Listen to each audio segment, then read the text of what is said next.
Jack and Amy strode down the middle of the busy street, deep in conversation, walking through cars, motorbikes, pedestrians and traffic lights, as if they didn't exist. No one knew they were there. Life went on around them. As they walked past a camper van sat waiting at traffic lights, Jack reached in through the window, turned off the engine, pulled out the keys and threw them under the vehicle, and carried on walking. "Stolen?" asked Amy, scurrying to keep up with him. "No," said Jack. "A runaway. It was mentioned in this morning's briefing." He put a call into Pike, giving him the coordinates, so that he could update the missing persons unit anonymously. He stopped to look at a man across the street kicking a dog, an aging golden Labrador.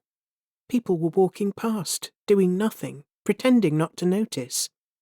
The dog took it in its stride, used to the treatment from an owner he clearly loved, his sad eyes watering, his shoulders hunched low, trying to go unnoticed, not understanding what he'd done wrong.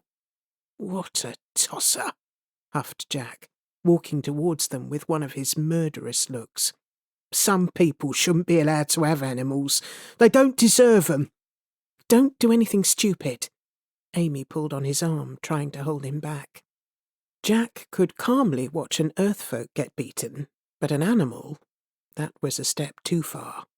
"Remember the memo, Jack. No more unauthorized killing. Just mess him up a little. I'll call Connor." But Jack wasn't listening.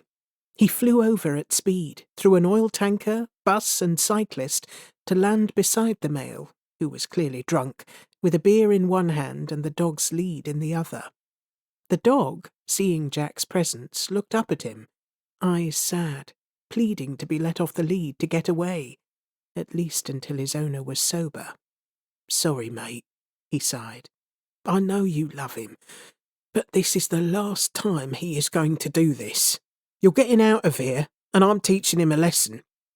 He grabbed the male by the neck and pushed him up against a shop front. To those walking past, the male looked as if he was toppling over, drunk. The dog barked with concern. Amy shouted for Connor. Within seconds, dogs started appearing from around corners, behind parked vehicles and through doorways.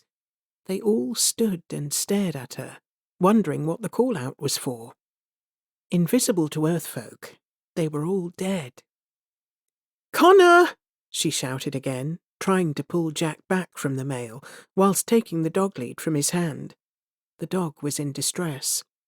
Connor came trotting around the corner, a beautiful, wise old German shepherd. He recognized Amy immediately and ran over to her. The other dog stood still, awaiting Connor's instruction. A few cats began to arrive, walking slowly along the sidewalk, fences and rooftops. Birds landed on nearby trees and guttering, all watching, all waiting, all dead.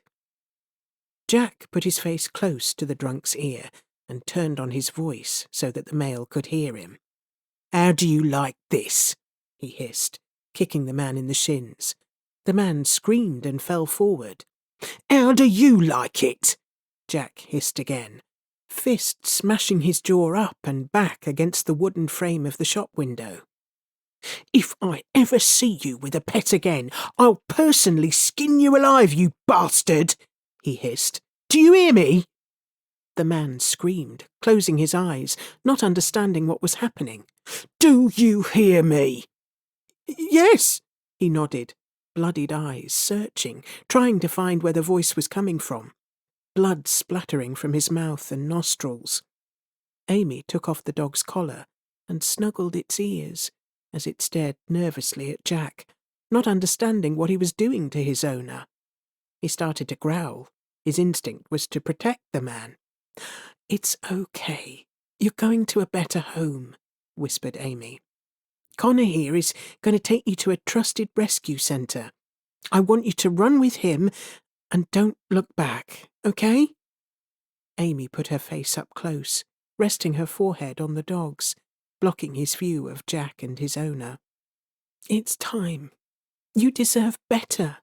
There is another person out there who needs you and will love you.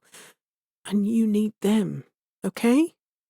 She lifted his chin, bringing his eyes to hers. The dog flinched at another scream. Jack had planted another kick. This is what he does to you, Amy whispered. Jack is showing him what it feels like to be you. It's time for you to go.